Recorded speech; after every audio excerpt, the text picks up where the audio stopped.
And so I'm so thankful you're here to answer some questions there. So the question that's come in here, the first one we have for you is this. Is it true that we remember everything we experience? And if that is true, what role does sleep play in that? And how important is REM sleep? And why is it the last part of sleep? I'm kind of giving you the whole thing here so that you can answer all this stuff, put it all together in one piece. Would you like me to repeat my lecture?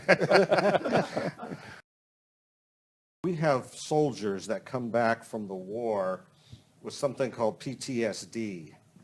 And it comes from memories you don't want to remember, whether it was their buddies being blown apart or they were murdering all these people. That's a traumatic thing. We weren't designed to murder people. And when you go out there in hand-to-hand combat murdering people, it affects you. And those are memories that play on you, you know, and what happened to your closest buddies next to you. And one of the interesting things they have found in the treatment of PTSD is that REM sleep helps.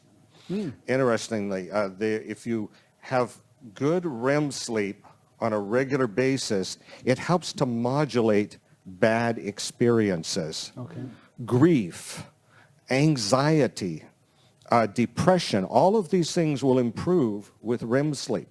It has a modulating, healing, protective function on these way out experiences from whatever source. It helps you to modulate those, put them back in the right context. You can make connections and connect them in a constructive way.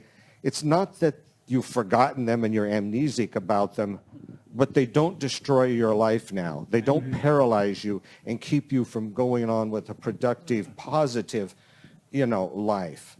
All right. You can add to that, what is it that destroys REM sleep? We mentioned the role of caffeine and its disruption of the sleep. Alcohol is very disruptive of REM sleep. So are sleeping pills, the various sleeping pills there. Sleeping pills too. They prevent all of these aspects of sleep, and particularly the REM, the alcohol.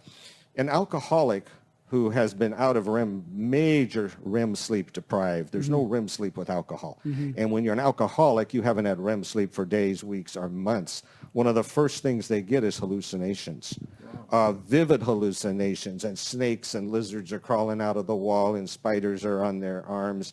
And the only thing we can do is try to drug them back down to spare them these hallucinations, which are basically, they need dreams so bad they're dreaming while they're still conscious and awake. And it's a very discomforting, disquieting to have all of these type of things that happen in dreams happen while you know you're awake. It's interesting you should say that, because I have a good friend who's an alcoholic, and he told me some years ago that he doesn't have dreams anymore.